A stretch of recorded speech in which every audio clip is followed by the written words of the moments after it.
beautiful day, the 20th of September in 1809. Last night marked the reopening of Covent Gardens, the only theater currently performing full 5-act spoken drama within Westminster, as Drury Lane is still closed due to the fire earlier this year. The opening and performance was quite the spectacle, but for reasons one might not expect. Although the theater was renovated to hold 3,000 people, only a quarter of the thousands waiting outside were able to get seats.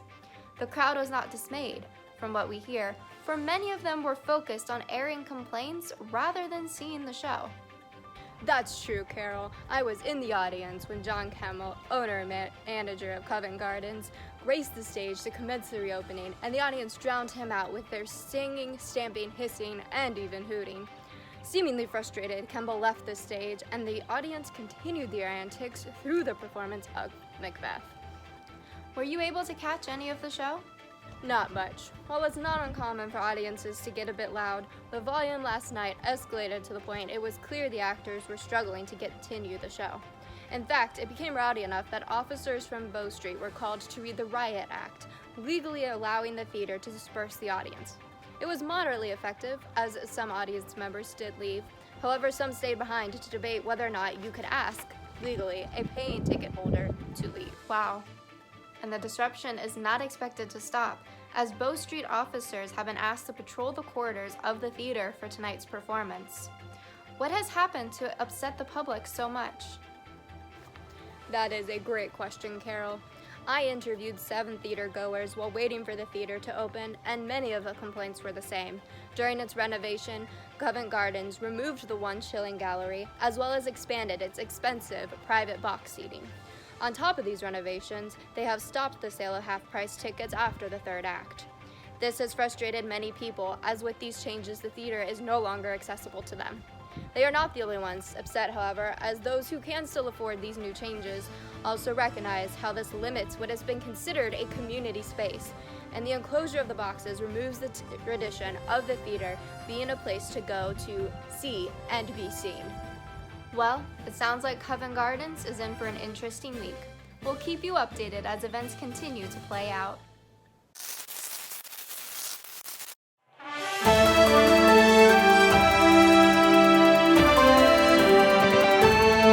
Now on to other news. How's it looking at Covent Gardens, Matt? Well, Carol, it's been a bit rough, as the old pricers have not stopped airing their complaints. Oftentimes, you can identify them by the initials OP or NPB embroidered on their clothes, standing for their demands of old price or no private boxes. Performances continue to be disrupted by audiences who put on a spectacle of their own, oftentimes singing God Save the Queen and Hail Britannica, accompanied by a chorus of horns and handbells.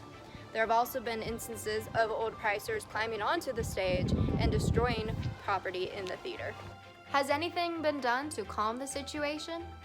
Kemble did recently close the theater for nearly a week to meet with the committee to make a decision on whether or not to adjust the prices. When the theater reopened, however, the prices remained the same, and as did the riots.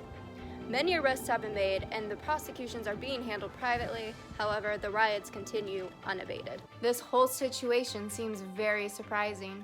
Actually, the public's reaction shouldn't come as a surprise, especially to the management of the area theaters. Only 46 years ago, both Covent Gardens and Drury Lane started charging full price even if you bought your tickets halfway through the show. The public responded with disturbances at both theaters. Management quickly gave in, restoring half-ticket prices for a time. However, a month later, full-price tickets were restored. Having been through this once, the public appeared determined to make sure they were heard clearly this time. In an apparently organized effort, the audience stopped the performance, demanded Beard, who had reinstated the rule, to appear. Late in the evening, when nothing had changed, the rioters resorted to violence, tearing down chandeliers and pillars in the gallery. Some say if the center of the pillars weren't made of metal, the theater would have collapsed around to them. While the theaters continued to try to maintain the new prices, they would quickly give in to all of the public's demands. Well, given that information, it begs the question of why the current management at Covent Gardens thought raising the prices on top of the extensive seat changes would go over well with the public. Precisely. Personally, after discovering the public's persistence 40 years ago, I don't see the current riots ending anytime soon.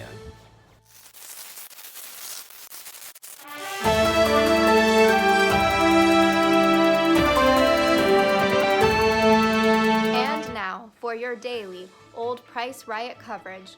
How's it looking over there, Matt? Events have been escalating not only in the theater, but also on the streets. Once arrests started over the possession of handbells and horns, Old Pricers began adjusting their tactics. Unfortunately, officers began to make arrests on smaller claims, such as NPB or OP initials stitched on clothing, being in possession of Old Price handbills in the streets, or even for sneezing or walking around. These arrests over small actions, on top of the lack of public prosecution, has turned this riot into much more than a complaint over ticket prices. It's become a fight against the tyranny of the companionship of Covent Theater's management and the Bow Street magistrates. That lines up with the inside information we received earlier this afternoon. Apparently, Kemble has hired boxers to throw people out of the theater to help control disruptions during the performance. As the riots have increased, more and more people have become involved. Arrests include anywhere from apprentices, skilled workers, professionals, and even an earl's daughter. It's become clear to the public the scheming and the abuse of influence the theater's management has used to cater to the elite, and many are not having it. We will continue to keep you updated as these events play out.